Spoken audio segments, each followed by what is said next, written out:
Et cet invité aujourd'hui, c'est vous, Nadia Atroubi Safsaf, bonjour. Bonjour. Bienvenue sur ce plateau, merci d'être là. Vous êtes journaliste, Enfance abandonnée, une enquête auprès des enfants des rues. C'est votre dernier texte qui est publié chez Jean-Claude Lattès dans la collection La Grenade. L'image que l'on voit derrière nous a été prise place de la Bastille à Paris. Ça fait une dizaine de jours que plusieurs dizaines de jeunes étrangers campent dans des tentes bleues pour alerter sur leur situation. Ils sont ce qu'on appelle des MNA. En France, on aime les acronymes. C'est quoi un MNA? Alors, un MNA, c'est un mineur non accompagné. Avant, on les appelait les mineurs isolés étrangers. Et là, aujourd'hui, c'est mineurs non accompagnés. Et effectivement, depuis une dizaine de jours, ils sont à la Bastille. Et moi, ce qui me frappe, c'est le peu de journalistes qui se déplacent aussi pour communiquer avec eux et discuter, puisque je discute avec Utopia 56 pour avoir des informations. Et l'association qui a organisé ce campement. Et ils ont très peu de journalistes qui se déplacent et on a l'impression que c'est un sujet qui mobilise pas. Pourtant, en France, on devrait s'inquiéter de savoir qu'il y a des enfants qui vivent dans la rue. Des enfants mineurs. MNA, c'est un sigle derrière lequel se cachent des histoires singulières et plurielles. Écrivez-vous, d'où viennent ces jeunes, ceux-là et ceux qui sont ailleurs dans Paris? Pourquoi et comment ils sont arrivés jusque-là? Comment sont-ils accueillis ou non accueillis précisément? C'est le sujet donc de ce livre auquel vous avez consacré un an de travail, que vous avez campé dans le quartier de la Goutte d'Or. C'est un quartier populaire dans le 18e arrondissement, dans le nord de Paris. Pourquoi est-ce que vous êtes intéressé à ces jeunes et pourquoi ces jeunes de la Goutte d'Or en particulier? J'avais envie de comprendre comment aujourd'hui en France, en 2022, on accepte que des enfants puissent errer dans la rue. On a tous vu ces images qui avaient été reprises par les télévisions d'enfants présentés comme délinquants, polydélinquants, polytoxicomanes. Et moi, j'avais envie d'aller voir derrière cette image qu'est-ce qu'on en disait réellement. Et ce que j'ai vu, c'est des jeunes qui avaient envie d'autre chose, qui rêvaient d'autre chose. Et c'est pas forcément cette image de délinquance qui leur colle à la peau. C'est-à-dire qu'on leur a collé une étiquette et on n'arrive plus à se défaire de cette étiquette et de se rendre compte que ce sont des enfants avant d'être des migrants. Juste rappeler ça. Pour moi, le propos du livre, c'est vraiment de rappeler que ce sont d'abord des enfants. D'où viennent ces jeunes? Comment sont-ils arrivés en France? Comment ça se fait qu'ils sont sans adultes autour d'eux, sans leurs parents? Alors, il y a beaucoup de fantasmes d'ailleurs là-dessus, parce que les gens imaginent que ce sont des réseaux qui se mettent en place, alors que c'est moins linéaire que ça. C'est beaucoup d'enfants qui arrivent par eux-mêmes, c'est-à-dire qu'ils ils se cachent dans des camions, ils se cachent dans des bateaux, ils arrivent ils traversent le Maroc, l'Espagne. Parce qu'à la Goutte d'Or, c'est particulièrement des jeunes qui viennent plutôt du Maghreb. Voilà, plutôt du Maghreb, du Maroc essentiellement. Maroc, Algérie, très peu Tunisie. Alors, la Tunisie passe par l'Italie, mais beaucoup Maroc et Algériens.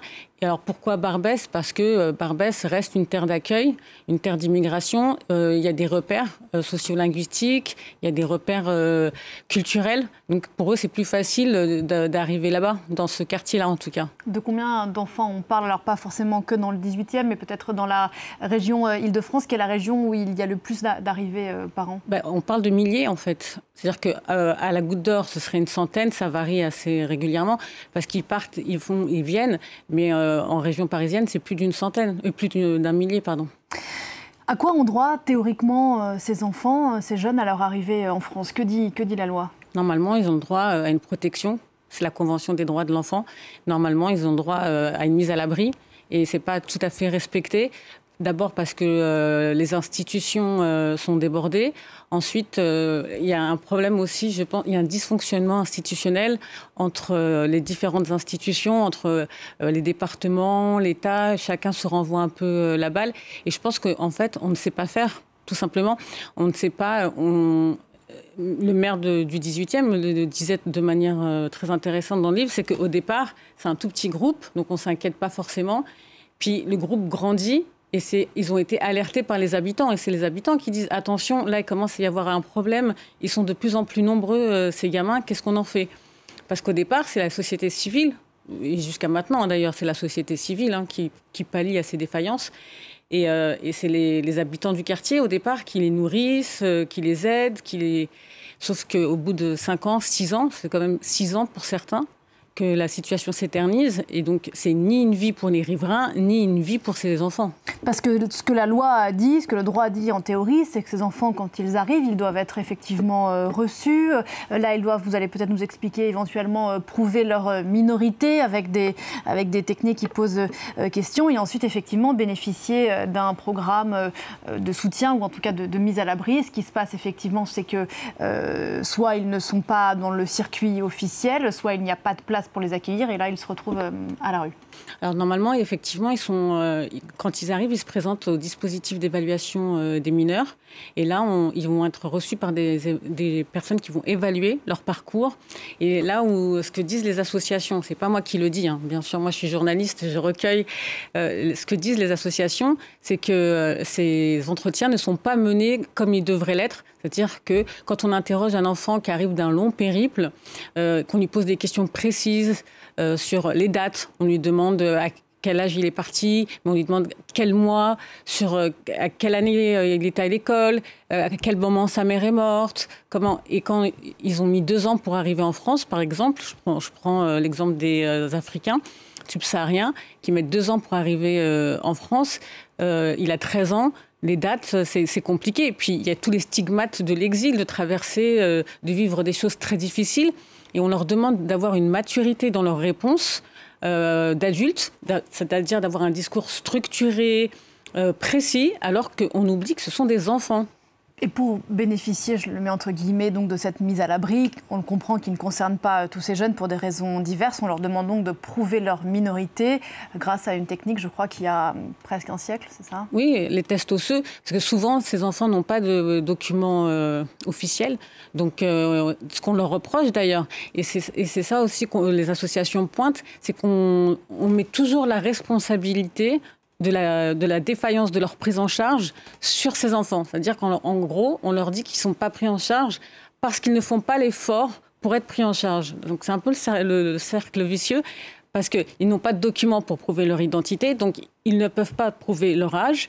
Donc on leur dit, vous mentez. En fait, il y a tout de suite la suspicion du mensonge. C'est-à-dire qu'il n'y a pas cette présomption d'innocence, elle n'est pas respectée. Cette présomption d'innocence de minorité n'est pas respectée. On part du principe que la France est assiégée, on va dire, et qu'on veut à tout prix y rentrer. Et pour ces enfants, ceux qui parviennent à arriver devant les bonnes instances, il y a des délais extrêmement longs entre le moment où on les entend et au moment où une décision est prise éventuellement de les placer ou de les aider. C'est ça oui, aussi, alors, le problème. après, voilà, je ne vais pas dresser un tableau tout noir non plus. Il y a aussi ça marche aussi quand les choses se mettent en place par moment. Et oui, quand il y a un vrai suivi, il y a des enfants qui sortent de la rue, qui sont pris en charge, mais c'est une minorité. Et ce qu'on veut, quand je dis nous, c'est les associations, encore une fois, c'est qu'elles réclament que ce dispositif il soit ouvert à tous les enfants et que vraiment on prenne en charge cette présomption de minorité et qu'on ne prenne pas les tests osseux. Parce que les tests osseux, c'est qu'on va regarder l'os de l'enfant, sauf que... Pour tenter de déterminer son âge. Pour déterminer son âge. D'abord, c'est des pratiques qui font penser à d'autres pratiques de la Seconde Guerre mondiale. Donc moi, ça me fait un peu tiquer. Et ensuite, ce sont des pratiques qui ne sont pas fiables. C'est ça, merci, cherchez le mot. En tout cas, pas complètement fiables. En fait, il y a une marge d'erreur de 2 ans. Et 2 ans, c'est énorme, parce que si vous prétendez que vous avez 16 ans et que le test osseux dit que vous avez 18 ans, eh ben, vous n'êtes pas mis à l'abri. Et puis en plus, là aussi, on parle de protection de l'enfance, mais même aujourd'hui en France, un enfant français qui est placé à 18 ans, en gros, on lui demande d'aller dehors. Sauf que les associations, elles réclament aussi pour ces enfants-là des dispositifs qui permettent de les prendre en charge jusqu'à au moins 21 ans. Parce qu'on sait très bien que les enfants ont besoin de s'insérer. Vous le disiez, donc, alors, les situations sont différentes en fonction des départements. Il y a une forte pression en Île-de-France. Donc ces enfants doivent en partie leur salut à quelques associations dont vous suivez notamment le travail dans ce livre. Reste que les enfants qui sont livrés à eux-mêmes, qui arrivent dans la rue pour différentes raisons, sombrent souvent dans la délinquance, la toxicomanie, voire l'inverse en sens chronologique. Et là, on est dans un cercle vicieux. Vous dites que dans les primo-délinquants en détention, on retrouve un taux d'enfants dits MNA, donc de mineurs non accompagnés, très élevé. Oui, parce qu'on ne prend pas en compte leur polytraumatisme. Et même la défenseur des droits des enfants l'avait dit qu'on retrouvait plus de MNA qui sont sanctionnés plus rapidement. C'est-à-dire qu'eux, on a tolérance zéro pour eux.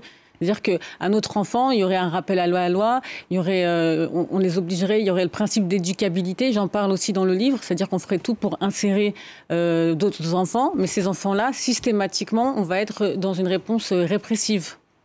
Qu'est-ce que le sort de ces enfants dit pour vous de la politique d'accueil, d'asile de la France ?